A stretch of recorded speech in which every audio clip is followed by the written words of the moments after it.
Арагунская ГЭС может затопить население Таджикистана, но когда ее уже достроят? Подписывайтесь на обновления и точно будете в курсе всего самого важного. За последние 11 лет с целью эвакуации населения из затопляемой зоны Рагунской ГЭС 3211 семей были обеспечены приусадебными земельными участками. Около 15 тысяч человек были перевезены и в настоящее время проживают в новых жилищах.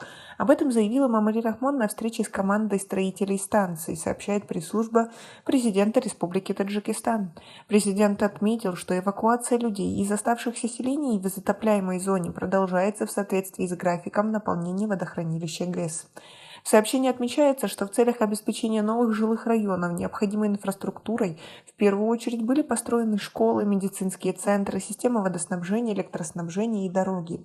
С 2011 по 2022 года и за первые полгода текущего года в новых районах, куда были переселены люди, было возведено 119 инфраструктурных объектов, включая 9 школ с общей вместительностью более 7 тысяч учебных мест, 8 медицинских кабинетов с 200 койками, 45 километров систем водоснабжения, 103 километра линий электропередачи, 124 километра дорог, а также парки культуры и отдыха, стадион на 5000 мест и другие объекты на сумму 450 миллионов самани. Отмечается в сообщении, в рамках общего плана подготовки к затоплению зоны было освоено 784 миллиона самани.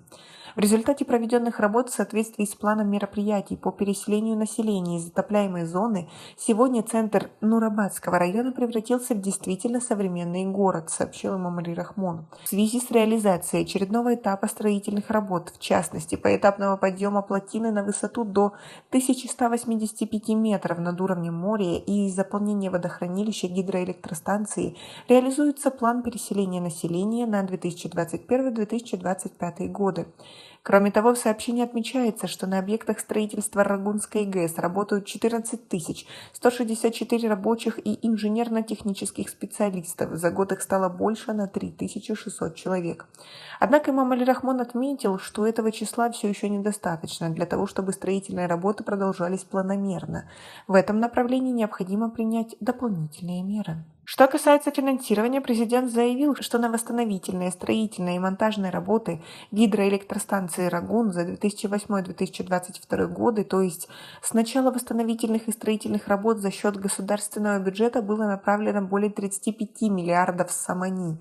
Только в 2022 году для продолжения строительства электростанции за счет средств государственного бюджета было предусмотрено более 2,5 миллиардов самани. Однако правительство страны приняло необходимые меры по привлечению дополнительных средств за счет внутренних источников и с этой целью направило в целом 4 миллиарда самани, отметил глава государства.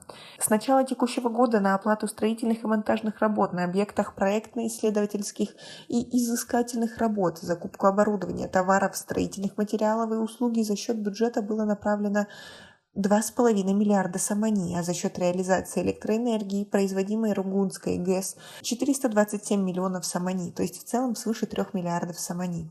Иными словами, годовой план составлял 2,5 миллиарда самани, но на сегодняшний день профинансировано более 3 миллиардов самани, подчеркнул Рахмон. Как вы относитесь к такой ситуации? Как вы думаете, когда-то достроят эту Рагунскую ГЭС? У нас пока на этом все. Оцените наше видео подпиской и лайком. До скорой встречи.